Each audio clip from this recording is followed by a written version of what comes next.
Alright, part 4 is here. I have kept you guys waiting long enough, so let's just jump right in. Prehistoric Porky. It's got its funny moments, like when Rover wags his tail causing something of a massive earthquake, but it really does seem like it takes its sweet time getting moving. The fight between Porky and the saber-toothed cat really should have been the majority of the cartoon, not relegated to the last minute and a half, mostly because it just ends so abruptly. Holiday highlights. Mostly just a bunch of sight gags related to holidays.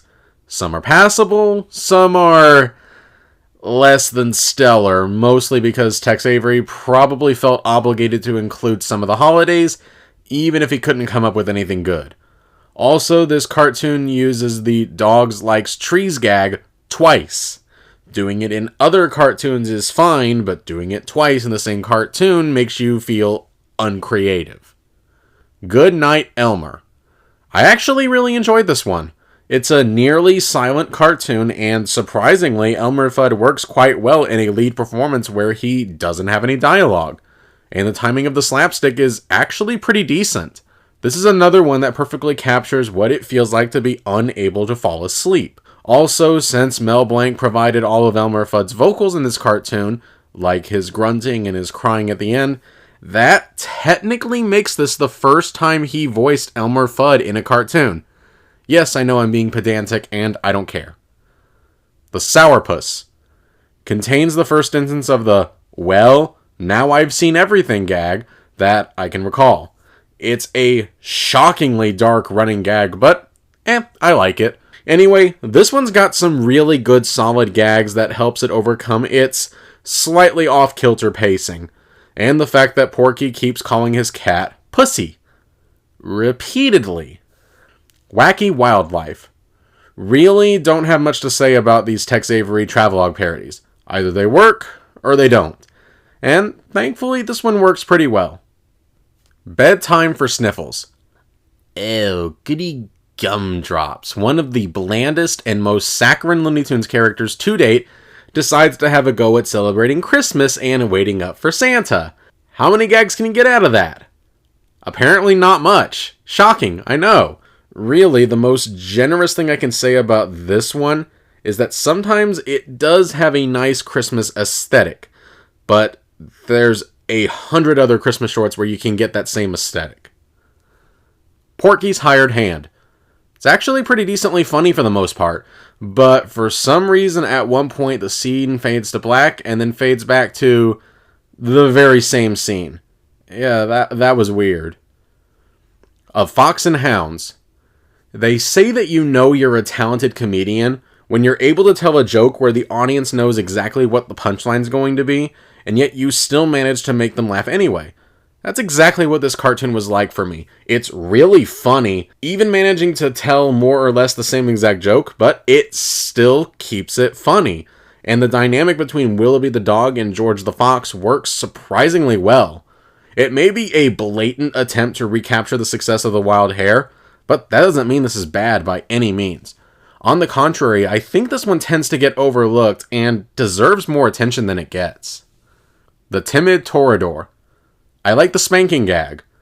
That sounded dirtier than I was intending. Anyway, this is another bullfighting cartoon. Some of the gags are reused from previous ones, and it also takes too long for Porky to actually get involved with the plot.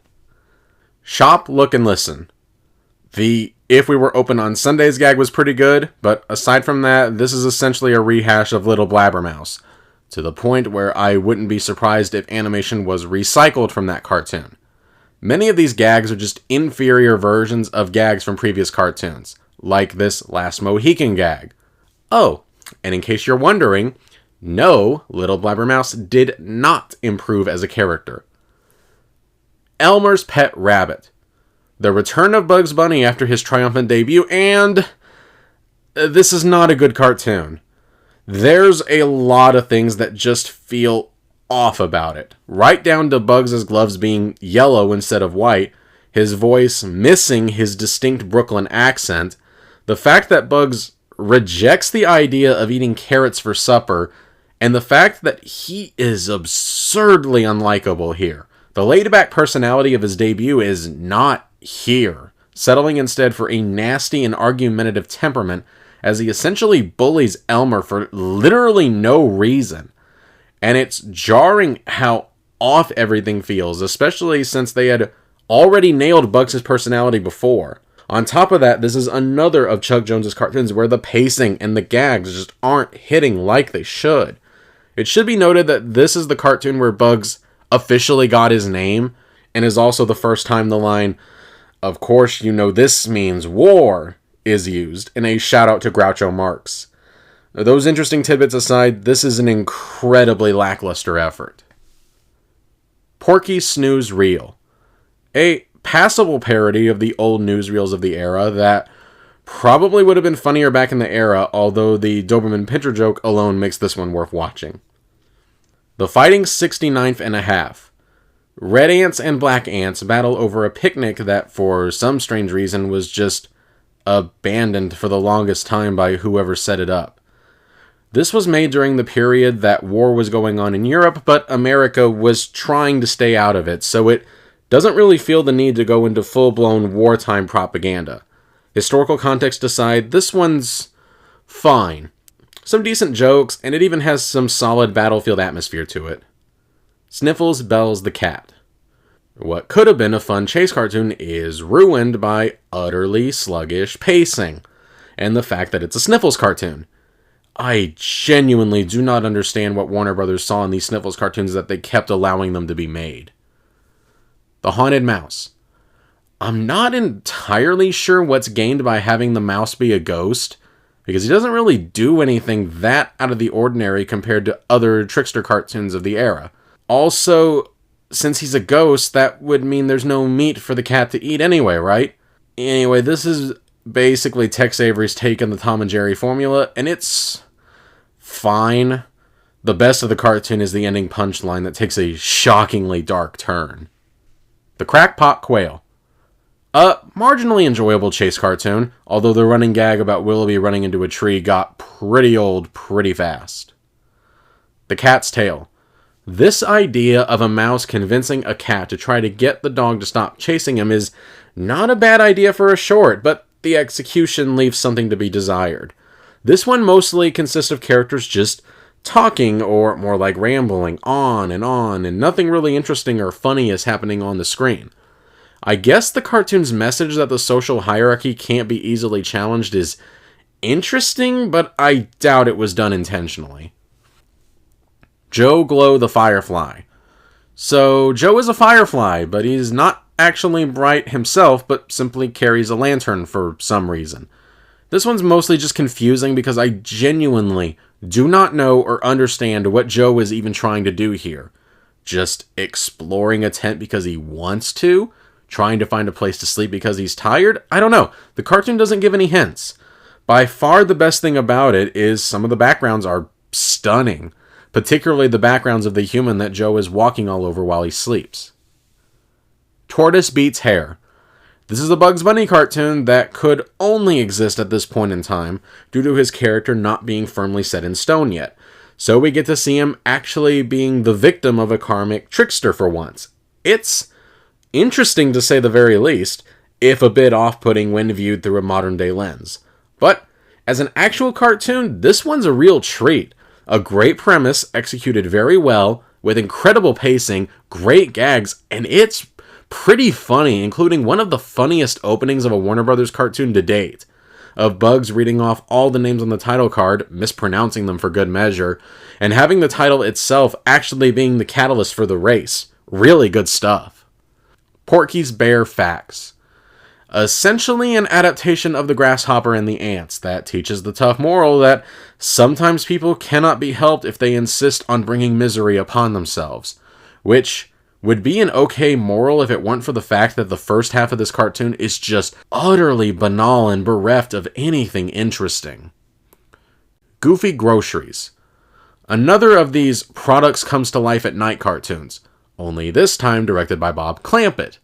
This one's got a few decent gags, even if there's not much to distinguish it from the other cartoons in this genre. Also, guys, Jack Bunny is not that clever of a pun. Toy Trouble. Okay, credit where it's due, the squeak joke I actually found to be pretty funny. But that still doesn't make this Sniffles cartoon any less cutesy or cloying when compared to any of the ones that came before it. Porky's preview.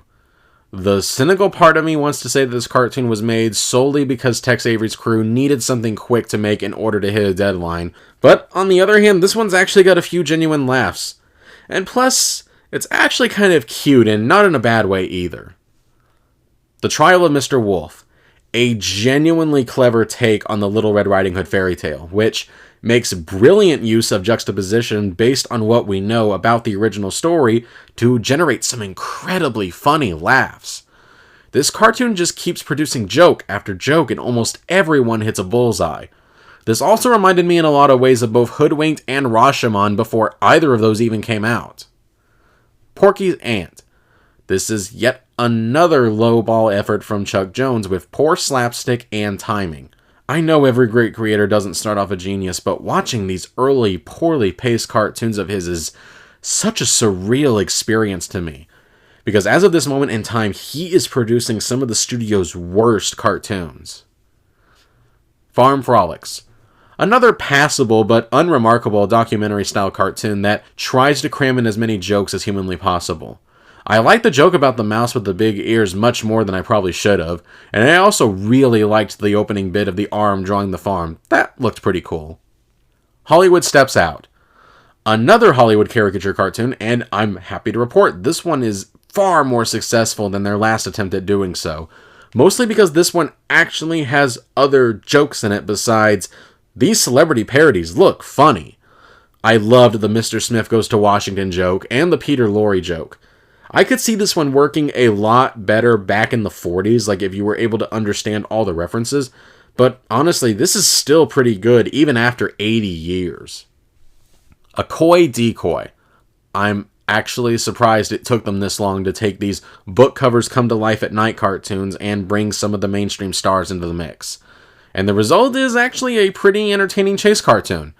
The one moment that I found really distracting, which to be fair is not the short's fault, was this Wolf of Wall Street book cover, which as far as I can tell seems to be a reference to the apparently lost 1929 film called The Wolf of Wall Street. Again, nothing to do with the quality of the short, I just think that's interesting. Hiawatha's Rabbit Hunt. Bugs Bunny goes to battle against a stereotypical Native American. This one's a lot closer in style to his debut, A Wild Hare, so his personality is a lot closer to what we've come to expect from him. This is overall a pretty solidly entertaining little cartoon, with the highlight being the Bugs Bunny bathing in the pot gag. Good enough to be nominated for an Oscar? I wouldn't go that far. Porky's Prize Pony. Feels more like an early prototype of the Charlie Dog cartoons that Chuck Jones would later make, only with a horse instead of a dog. It's cute enough, I guess, and the race is actually a pretty entertaining sequence. The Wacky Worm. Feels an awful lot like a prototype Sylvester and Tweety Chase cartoon, which seems to be rather fitting with Friz Freleng in the director's chair. The crow doesn't suffer quite as much as I would have liked, but it's got its moments, including a pretty funny ending punchline. Also, the worm is clearly wearing pants here, right? What's the point of that? Meet John Doughboy. What's most bizarre about this is that this feels like a wartime era propaganda cartoon, but this was made and released before America officially entered the war. Maybe the filmmakers could sense that US entry was inevitable. Anyway, as an actual short, it's got a few decent gags, although it can feel a bit tone-deaf and insensitive at times when you consider the time period in which it came out. And the ending gag in particular, where the narrator asks if their defense is ready for an airstrike, feels really harsh in hindsight when you consider that this was made just a few months before Pearl Harbor happened. The Heckling Hare. Known as the cartoon that led to Tex Avery leaving Warner Brothers, as he was furious at Leon Schlesinger for cutting out the cartoon's initial ending. And honestly, you can tell that the ending was cut because the ending is edited so poorly. Anyway, quick history lesson aside, this is a good Bugs Bunny cartoon that gets the character just right. Works great against Willoughby, and the punchline involving Willoughby crushing a tomato and thinking he's crushed Bugs is a classic scene. And honestly, aside from the poor editing, the ending punchline is a really good one. Inky and the Lion. Just another dull, inky cartoon without much substance that would have been forgotten even without the poor character design of the main character. Aviation Vacation. A genuine swing and a miss. The timing of the gags just doesn't feel very well thought out, and there seems to be very little thought in connecting them together other than a vague sense of being in an airplane visiting different countries. Just a mess and not that funny. We the Animals Squeak. I'm not even sure what the point is of the framing device where Porky is hosting a radio show when the entire thing is devoted to a single story of mice kidnapping a kitten and holding it for ransom. There's a funny gag in here about an illegitimate child and a brief allusion to Adolf Hitler, but this is otherwise pretty poorly paced and feels kinda listless. Sport Champions. It's a series of sports vignettes, and I laughed a decent amount. As stupid as the archery gag was, I admit I laughed at it. The Henpecked Duck. Given this cartoon's utterly cynical view of marriage, I am amazed that the Hayes office let them get away with this. Anyway, this one's great. This one's not especially gag heavy, but the situation and reaction of the characters bouncing off of each other is wonderful, and the cartoon's really mean and pessimistic tone really stands out here. Snow Time for Comedy. This one's mostly just showcasing for a bunch of slapstick hijinks that build on top of one another. It's actually not too bad. In fact, this one's actually got some good solid laughs like the ice pants and the snow dog gag. All This and Rabbit Stew. It's been a while since we've had a Censored 11 cartoon. A shockingly long period of time if I'm being honest. So now we're returning to that infamous list, and we've now gotten to the only Bugs Bunny cartoon of that group. And yeah, like I said, I can't pretend to understand why this one's basically been removed from circulation. What makes this all the more tragic is that in terms of the gags, the movement, the animation, the pacing, and the timing, this is actually the best Bugs Bunny cartoon since its debut. There's so many great gags in here, from Bugs accidentally eating the wrong side of the carrot, to the moving hole, to the log gag, the bear gag, the skunk gag, the bullet gag. These are all wonderful set pieces that made me laugh. Really, the cartoon's only low point in terms of artistry is its ending gag, not just because it has too much of a setup for a pretty weak ending gag, but because it also leans heavily into the stereotype that black people love to play craps. In the grand scheme of things, I don't think the design was done with malicious intent, and like I said, the only race-based gag is the ending one, but yeah, the design of the hunter is a pretty hard thing to overlook. I understand that. Like I said, I guess you just have to take all that what I've said for what it's worth, but yeah, don't expect this one to be on a DVD collection set anytime soon. Notes to you. Honestly, I don't blame Porky at all for going off the deep end here. If that cat was disrupting my sleep like that, I would not be a happy camper either. Anyway, this is a really cruel cartoon with some funny moments, like the book gag and the ending punchline. This cartoon would essentially be remade later with Elmer and Sylvester in Back Alley Uproar, but the jury's still out as to which one is better. The Brave Little Bat. Anytime it seems like Chuck Jones is making signs of progress, he seems to backtrack with another Sniffles cartoon. Bug Parade. Well, I hope you like bugs, because this is nothing but gags centered around bugs. You know, not bugs as in bunny, but bugs as in, like, insects. Also, I hope you were sick of sleeping, because you won't sleep after this eye gag. Robinson Crusoe Jr. A few good solid gags in here, and even a surprisingly enjoyable musical interlude. But yeah, the caricatured cannibals are pretty unpalatable by modern standards.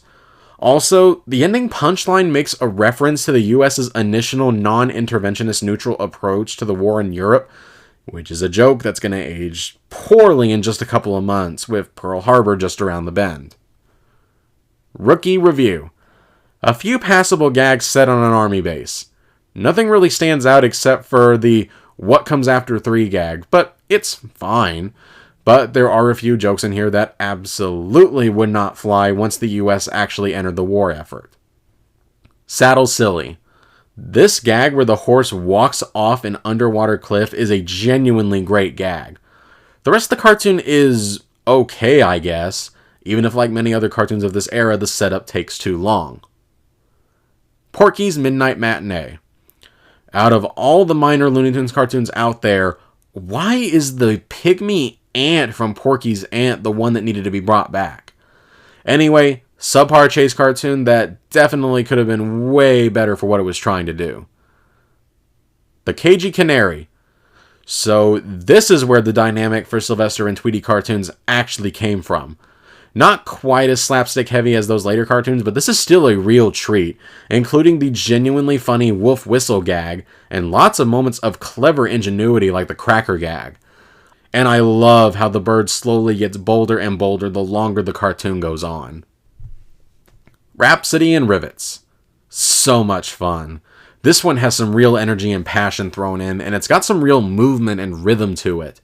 I don't really have much else to say about it other than it just works. Wabbit Twubble. A real classic cartoon. What makes this one especially impressive is that when you get down to it, this cartoon features Bugs bullying Elmer Fudd for literally no reason other than because he wants to, and yet it still manages to be really funny in spite of its inherent cruelty. Maybe it's because Bugs actually comes off as a bit more of a rapscallion rather than being actively malicious here. Whatever the case, this is definitely a huge step up in quality from Bugs and Elmer's previous outing together. Of course, there is something very noteworthy about this cartoon. Something that I'm pretty sure you all want me to acknowledge, so let's address the elephant in the room, and that's, of course, the fact that this is the first cartoon to feature Elmer Fudd's temporary redesign, often referred to as Fat Elmer, which was intended to more closely resemble his voice actor Arthur Q. Bryan. Apparently it wasn't popular with the crew, so his appearance reverted back not too long after. Me personally, it doesn't really strike me as being any better or worse, but yeah, obviously I'm more used to his other designs, so that's the one I tend to gravitate towards. And yeah, I think that's all I have to say about this one. I can't think of anything else worthy of a mention. Oh wait, now I remember. The dark glasses gag is a moment of genuine comedic inspiration, and it's one of my all-time favorite gags. Really, really funny stuff. Okay, I've kept you waiting long enough. And yes, this is the cartoon that contains the Big Chungus meme. It's also a pretty funny moment. Not my favorite joke in this, but still funny. Porky's Pooch. This is a good idea for a cartoon, even if it's not utilized to its fullest here. But Chuck Jones would later use this template for his Charlie Dog cartoons, so it has worth in that regard, and it's got some decent gags in here, even if it does have a pretty slow start. Hop, Skip, and a Chump. Two birds modeled after Laurel and Hardy try to catch a grasshopper. Sounds like a typical chase cartoon setup, but it doesn't really rise to the cartoon chaos it could have given way to. The ending super-handedly elevates this one. Also, I am not super well versed in Laurel and Hardy, so I could be totally wrong on this, but it feels like they got the personalities of Laurel and Hardy swapped. Porky's Pastry Pirates. This gingerbread pants gag is pretty good. Anyway, this is another one that features characters just beating down on Porky for absolutely no reason. This is another one where the ending punchline is easily the best gag. The Bird Came COD. Nearly half of this cartoon is devoted to a single gag involving Conrad the cat trying to get through a door. And Chuck Jones is not talented enough yet to make something like that work. And the bulk of this cartoon is nothing to write home about either. Aloha Hooey. Parts of this feel like a parody or reference to something, but I honestly don't know if it is or not. Anyway, this one's got a few decent gags, but the passion just feels very lacking for this one. Who's Who in the Zoo. This one's got some good gags, like the utterly bizarre sheep gag, and has a genuinely charming atmosphere about the whole thing. This cartoon also contains, as far as I can tell, the first time a Looney Tunes cartoon makes an explicit reference to the US's involvement in World War II. Porky's Cafe. The two plots don't really seem that well integrated together, which means there's not really a lot of time for either of them to develop, but still, there's a few halfway decent gags in here. Conrad the Sailor. This one gets so much right. The manic cartoon energy and timing, Daffy's zany characterization, and some really great gags like the red paint gag. It's just fun, and that's all I'm asking for. Crazy Cruise, the final Warner Brothers cartoon to have any involvement whatsoever from Tex Avery. And it's a passable travelogue parody. There's not really that many standout gags except for the bee gag and the gag involving Bugs Bunny. The Wabbit Who Came to Supper. This one features Bugs Bunny just being a little butthole for absolutely no reason. And it's a lot funnier than it has any right to be. Saps and Chaps. This one feels like it should be funnier than it actually is.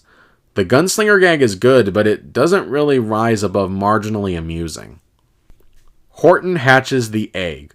I've always wondered why Warner Brothers didn't opt to adapt other children's books in their cartoons. It seems like a match made in heaven. Anyway, this is a great adaptation of the classic Dr. Seuss book, and most of the gags feel well integrated into the story, except for maybe the Peter Lorre suicide fish joke, which feels too inappropriate for a Dr. Seuss adaptation. Dog Tired. It's not really as chaotic as I want it to be, but it's fine. I actually did really like the porcupine gag, though. Daffy Southern Exposure. This is a cartoon where the setup and the meat of the cartoon are both equally good. This is pretty funny stuff and probably one of the more overlooked Looney Tunes cartoons. The Wacky Wabbit.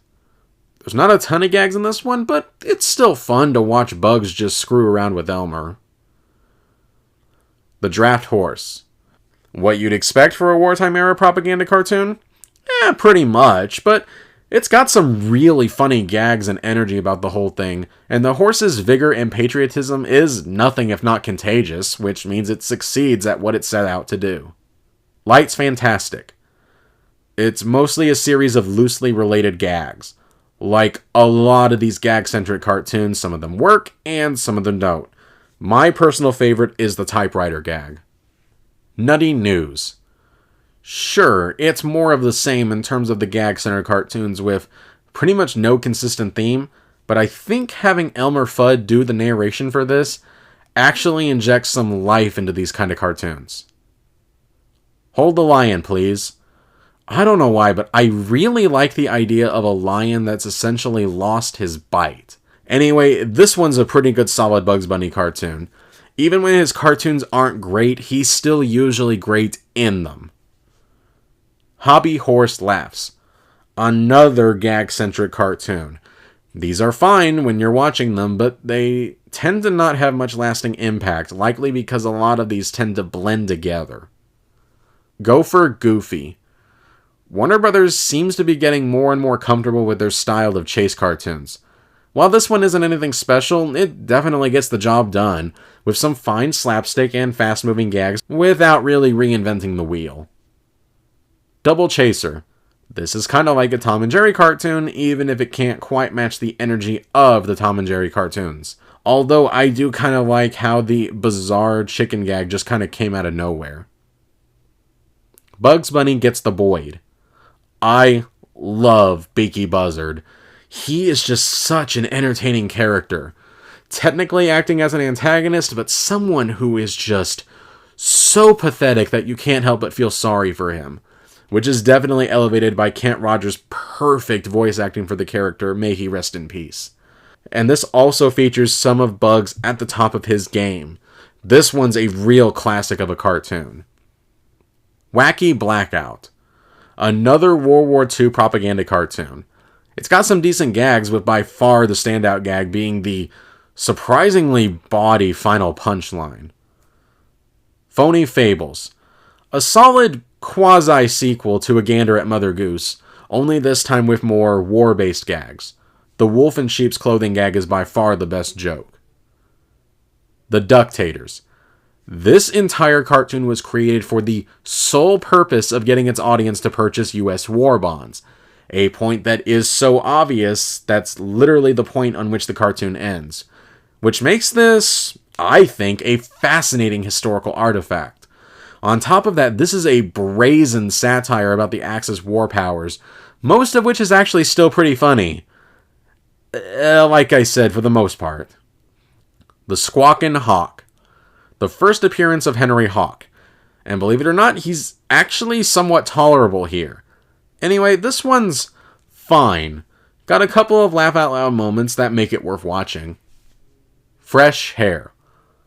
This one's mostly known as the Bugs Bunny cartoon that ends with an out-of-nowhere blackface gag. That aside, this is a great cartoon, with the typical Bugs and Elmer dynamic. It seems at this point they've gotten a lot more comfortable with writing Bugs as a character. Eaten on the Cuff, or The Moth Who Came to Dinner.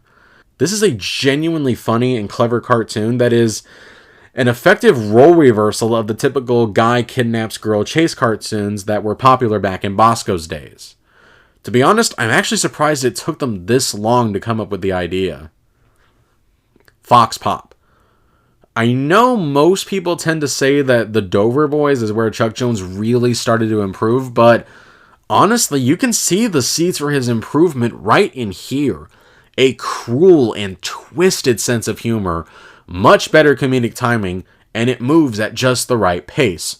While not perfect, it is a huge step up in quality from most of what came before him. The Impatient Patient. Here's another one where the gags just work. The way the gags build on top of each other and feed into each other is done really well. The Dover Boys at Pimento University, or the Rivals of Roquefort Hall. And here it is, the living meme itself, and the cartoon that almost got Chuck Jones fired from Warner Brothers, and the one that revolutionized both Looney Tunes and Western animation as a whole, as well as marked the first real sign of Chuck Jones's excellence as a director. This cartoon is just hilarious from start to finish. The way this cartoon brutally and mercilessly mocks the gay 90s tropes and cliches cannot be understated. On top of that, all the characters are freaking hysterical. Dan Backslide is a perfect villain for Looney Tunes. Someone who thinks he's far more evil and dastardly than he actually is, and when he gets absolutely pounded into the dust at the end, it's hard not to laugh and feel sorry for him simultaneously. The Dover Boys themselves are what I would call perfectly bland. They're clearly not written to be interesting or dynamic, and yet you get so much character from them just by the way these guys move. And then there's Dora, who is a hilarious parody of the typical damsel in distress, being so stupid that she somehow manages to defeat the villain without even trying, and yet is still calling and crying for help. And then there's the gags.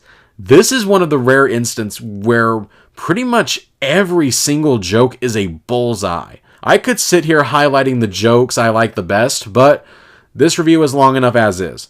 All I'll say is this. This is one of the greatest cartoons of all time. It makes me laugh every single time I watch it. And if you somehow haven't seen this one yet, this is one that I would highly, highly, highly recommend you check out. The Hep Cap.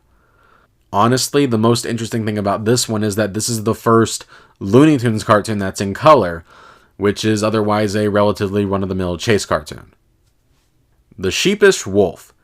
This is a prototype of Sam Sheepdog and Ralph Wolf that, I'm going to be completely honest, I had no idea even existed. And honestly, given that the best quality footage of this that I can find seems to come from a Laserdisc, I don't think a lot of other people do either. The biggest difference, aside from the fact that Sam and Ralph both talk, is that Sam is actually considerably dumber than in his later appearances. Even then, this doesn't play out as a series of slapstick gags like the later cartoons, but rather plays as one continuous narrative. Anyway, as an actual short, there's a few decent gags, but nothing that really sticks out that much, other than what would follow it. The Daffy Duckaroo. I don't know if maybe it's just the version that I saw, but the animation in this one particularly feels choppy. Anyway, this one's got a few solid gags, mostly thanks to old school Daffy's presence, and I have to admit the ammunition joke is genuinely inspired. The Hair-Brained Hypnotist. This cartoon does a remarkably fun role reversal of the typical Bugs versus Elmer formula, with Bugs himself getting a taste of his own medicine. Sometimes all you need to do to make something genuinely hilarious is to take established characters and have them act differently than how they would normally act. And this is a prime example of that. A Tale of Two Kitties. The very first appearance of Tweety Bird, going up against two cat parodies of Abbott and Costello, called Babbitt and Catcello. And by parodies, I mean they act exactly like their real-life counterparts. Anyway, back to Tweety Bird. This is not the overly cutesy Tweety that we've come to expect. This Tweety Bird is much more violent and more sadistic in his fight against the cats than he will ever be with Sylvester, which all on its own makes this cartoon much funnier in hindsight than it probably would have been when it first came out. As a cartoon, this one's got some incredibly funny and memorable moments, and it moves at an incredible pace. Just so much fun. Ding Dog Daddy. This is a fairly standard-ish chase-type cartoon. There's not a ton of standout moments, but I did think the newspaper gag was genuinely good. And I have to admit, I did not see the turn that this cartoon took coming. My Favorite Duck. The return of Daffy being the epitome of chaos and tormenting Porky for absolutely no reason other than because he wants to. And it is glorious, as well as the obvious but still wonderfully entertaining punchline to the whole thing. Case of the Missing Hair. Probably the first instance of the Bugs revenge kind of cartoon. The one where Bugs is wronged by someone, and he then decides to just annoy the crap out of them as a form of punishment. Other cartoons would do this plot better, but it is nice to see Chuck Jones actually coming a lot closer to Bugs' true personality than in his first attempt with Elmer's Pet Rabbit. Coal Black and the Seven Dwarfs. Okay, this one. This is one that I was not looking forward to reviewing, given that this is a Censored 11 cartoon, and the fact that I've given this my highest rating. So, hear me out, because I feel the need to defend this cartoon. Yes, this cartoon does feature blackface stereotypes, there is no denying that. However, and I think this part is important, I genuinely do not feel like these caricatures were made with malicious intent. In fact, I know that's not the case, because Bob Clampett freely admitted that this cartoon was made out of a love that he had for black jazz culture after having watched Duke Ellington's Jump for Joy.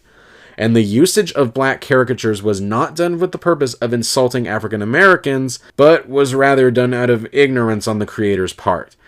And in general, I'm quite a bit more willing to overlook problems that are made out of ignorance rather than out of genuine malice. And such is the case here, because, no joke, Coal Black and the Seven Dwarfs is a bold, audacious, vibrant, fast-moving, tap-dancing blast of a cartoon. The entire cartoon is constantly moving, always moving in rhythm.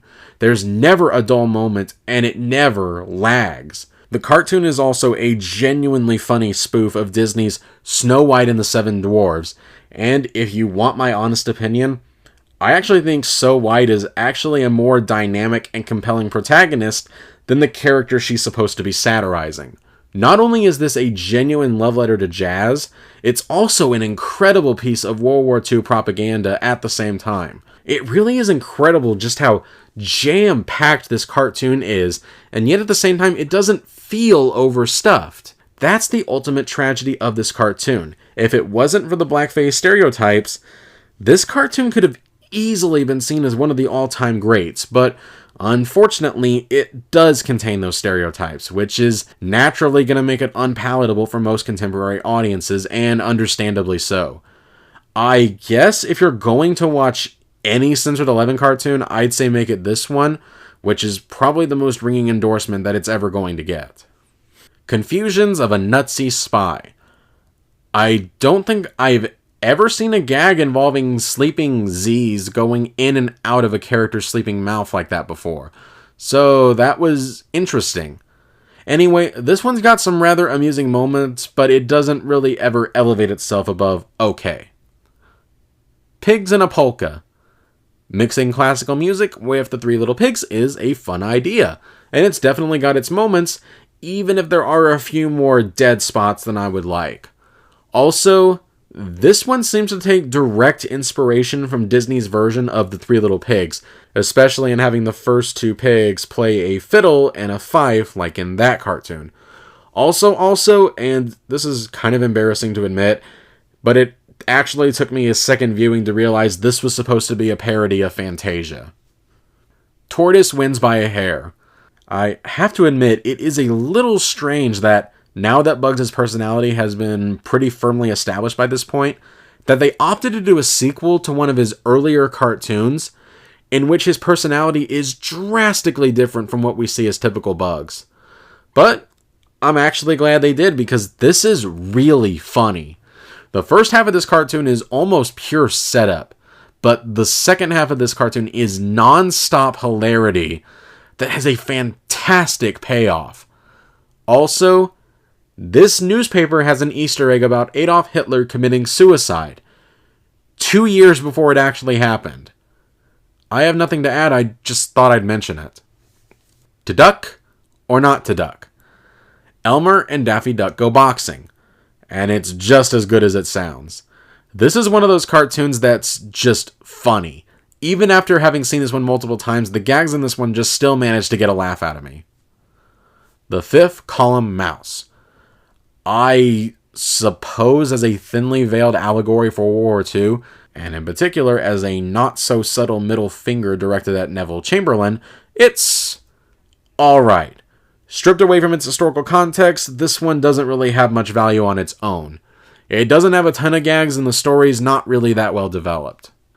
Flop goes the weasel. It's easy to see why this one hasn't been in any Looney Tunes collections, given how the baby bird is basically Tweety Bird if he was a black stereotype. But on the flip side, this one also contains some genuinely effective post-Overboys Chuck Jones slapstick and some good old-fashioned mean-spirited comedy. Hop and Go. The animation in this one feels particularly low budget. Was it because of wartime restrictions? Maybe, but it feels like it only seems to affect the cartoons of Norm McCabe, not any of the others. Who knows? The only thing I do know is that this is a rare clunker of the era. None of the gags land with anything resembling wit or comedic timing, and I have genuinely no idea what on earth they're trying to do with this one.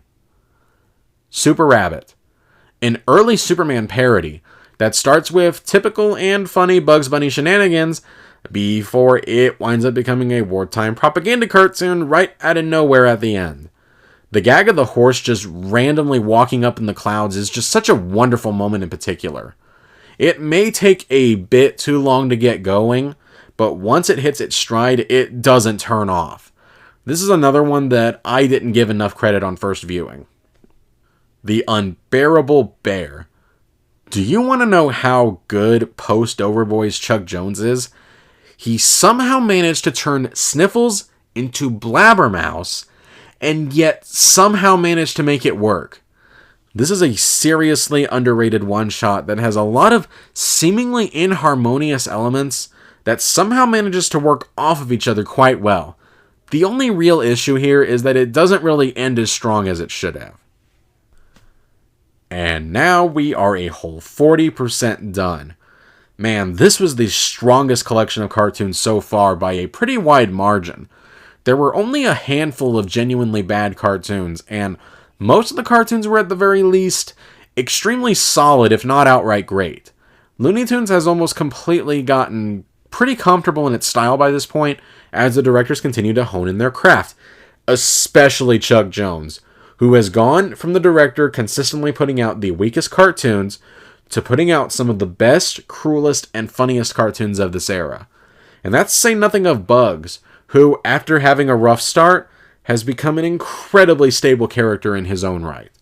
And I have to say, since I've started this journey of watching every Warner Brothers cartoon, I have discovered some really wonderful hidden gems this time around that I feel are not talked about enough. Of Fox and Hounds, The Henpecked Duck, Eaten on the Cuff, Fox Pop. All cartoons that I feel don't get the attention and recognition that they deserve, and are, at the very least, worth checking out.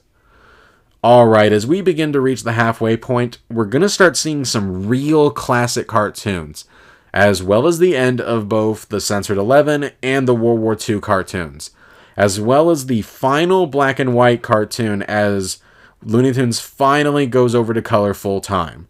We're also going to see the origins of some real classic characters. Hubie and Bertie and Claude, the Three Bears, Pepe Le Pew, Sylvester, Yosemite Sam, Gossamer, Foghorn Leghorn, the Backyard Dog, Rocky, and the Goofy Gophers.